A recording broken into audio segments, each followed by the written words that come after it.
The Reign of King Edward III, commonly shortened to Edward III, is an Elizabethan play printed anonymously in 1596, and probably partly written by William Shakespeare. It began to be included in publications of the complete works of Shakespeare only in the late 1990s. Scholars who have supported this attribution include Jonathan Bate, Edward Coppale, Elliot Slater, Eric Sams, Giorgio Melchiori, and Brian Vickers. The play's co-author remains the subject of debate. Suggestions have included Thomas Kidd, Christopher Marlowe, Michael Drayton, Thomas Nash, and George Peele. The play contains several gibes at Scotland and the Scottish people, which has led some critics to think that it is the work that incited George Nicholson, Queen Elizabeth's agent in Edinburgh, to protest against the portrayal of Scots on the London stage in a 1598 letter to William Cecil, Lord Burghley.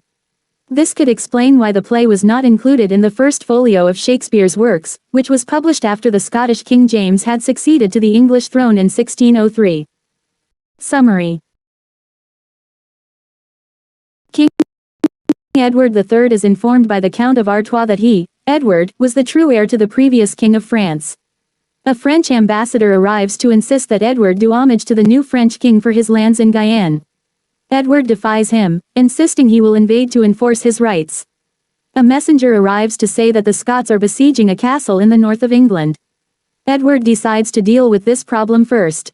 The castle is being held by the beautiful Countess of Salisbury, the wife of the Earl of Salisbury. As Edward's army arrives, the rampaging Scots flee.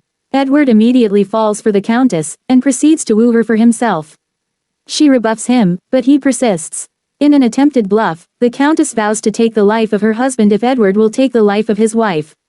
However, when she sees that Edward finds the plan morally acceptable, she ultimately threatens to take her own life if he does not stop his pursuit. Finally, Edward expresses great shame, admits his fault and acquiesces. He dedicates himself to use his energies to pursue his rights and duties as king. In the second part of the play, in several scenes reminiscent of Henry V, Edward joins his army in France, fighting a war to claim the French throne. He and the French king exchange arguments for their claims before the Battle of Crécy. King Edward's son, Edward, the Black Prince, is knighted and sent into battle.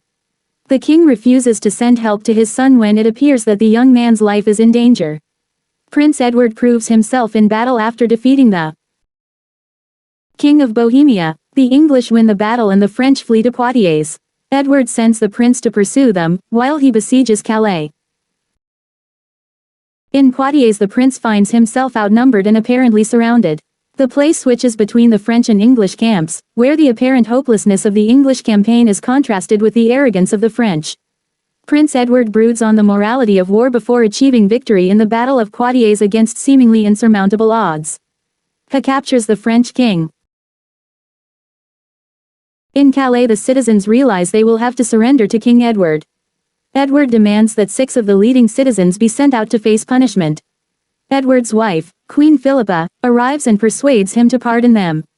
Sir John Copeland brings Edward the King of the Scots, captured in battle, and a messenger informs Edward that the English have secured Brittany. However, the successes are undercut when news arrives that Prince Edward was facing certain defeat at Poitiers. King Edward declares he will take revenge. Prince Edward arrives with news of his victory, bringing with him the captured French king. The English enter Calais in triumph. Like most of Shakespeare's history plays, the source is Raphael Holinshed's Chronicles, while Jean Froissart's Chronicles is also a major source for this play. Roger Pryor has argued that the playwright had access to Lord Hunsdon's personal copy of Froissart and quoted some of Hunsdon's annotations. A significant portion of the part usually attributed to Shakespeare, the wooing of the Countess of Salisbury, is based on the tale, The Countess of Salisbury, No. 46 in the story collection Palace of Pleasure by William Paynter. Paynter's version of the story, derived from Froissart, portrays Edward as a bachelor and the Countess as a widow, and concludes with the couple marrying. Paynter's preface indicates that he knew that this was altogether untrue, since Edward had only one wife, the sady virtuous Queen Philip, but reproduces Froissart's version with all its defaults. The author of the play is aware that both were married at the time. Melchiori, page 104, points out the similarity of the playwright's language to that of Paynter in spite of the plotting differences. The play radically compresses the action and historical events, placing the Battle of Poitiers 1356 immediately after the Battle of Crécy 1346 and before the capture of Calais. In fact, Poitiers took place 10 years after the earlier victory and capture of Calais. The compression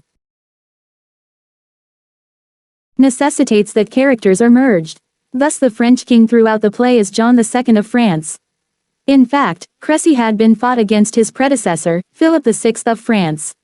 Many other characters are freely depicted at events when they could not have been present.